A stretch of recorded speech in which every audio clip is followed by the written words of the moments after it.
PSG have looked inspired this year under their new tactics from their new manager Galtier and under the direction of their new sporting director Luis Campos. Having been dominating the League One so far, with Messi, Mbappe, and Neymar all looking strong going forward, this was PSG's first big test against a major opponent in a meaningful game. In this video, we're going to look at PSG's tactics from this game and how they lined up in their first real big match of the season. First, we're going to look at PSG in possession.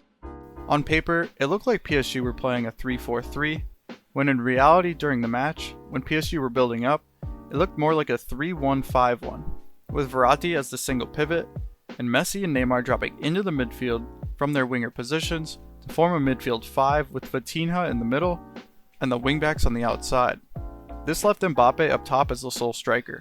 Messi and Neymar dropping into the midfield created a lot of advantages for PSG because dropping them into the midfield gave them more space to receive and time on the ball, and they were able to use Messi and Neymar's abilities to progress the ball forward throughout the game. One big reason why this worked, especially against Juventus, is because Juventus was running a 3-man midfield, so if Neymar or Messi dropped into the midfield, they were able to create an overload against the Juventus midfield, and if Juventus wanted to prevent the overload, they would have to have either Gleison Bremer or one of their center backs follow Neymar and Messi into the midfield, which is extremely dangerous, especially against a player like Neymar and Messi, who can easily beat them and create problems for their back line. So throughout the game, Messi would drop into this free space, and like I said earlier, it was a major advantage for PSG because with Messi dropping into the space, it gave him a lot more free space and time to receive the ball and progress it forward.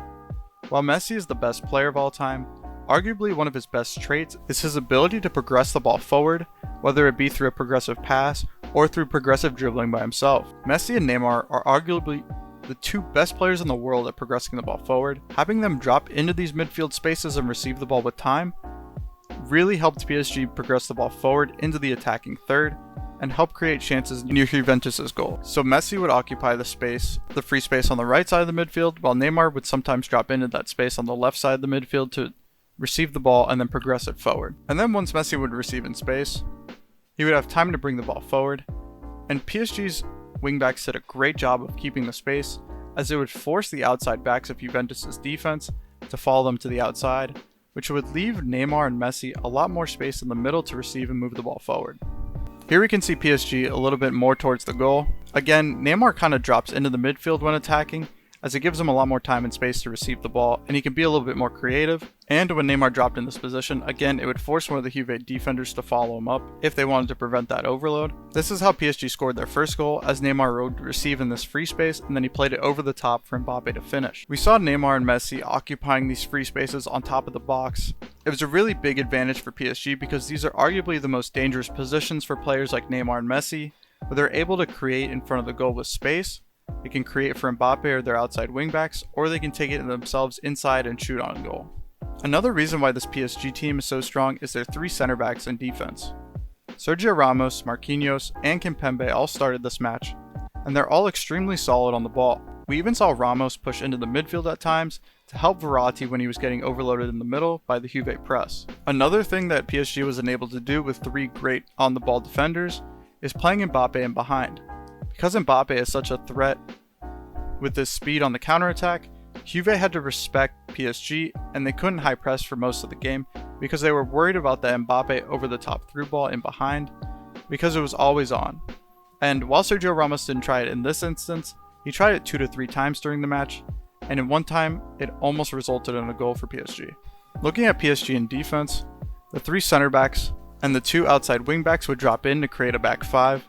This would leave Vitinha and Verratti as the 2 holding midfielders in the middle, and it would leave a front 3 of Messi, Neymar, and Mbappe. So a big issue in football today is what do you do with great players like Messi and Ronaldo, who are getting older and they don't have the legs to press for the full match, but you still want to have them involved in the team. Galtier created a system where Messi, Neymar, and Mbappe can form this midfield 3, and they have the 2 midfielders behind them, so they create this box in midfield that makes it extremely hard for the opposition to move the ball through the middle. This would force the opposition to play out wide, where Messi, Neymar, and Mbappe could then press, use the sideline as another defender, and win the ball back without exerting themselves too much. This worked extremely well against Juventus, who were forced to play to their wide backs for many of the creative chances during the match, and PSG really did a good job of negating the ball into the middle as we rarely saw direct balls into Vlahovic or Milik through the middle, and most of the creative play was through Cuadrado and Kostic on the outside. This two-man midfield does come with disadvantages,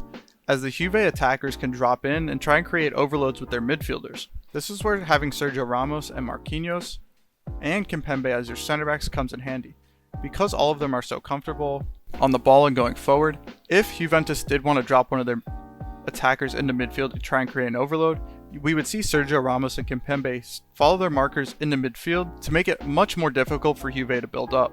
We saw this a couple times throughout the match, and even when one of their center backs is pushed up, this still leaves a very competent back four for PSG, so it doesn't leave them too exposed. Overall, PSG look much improved from the PSG side of last season under Pochettino.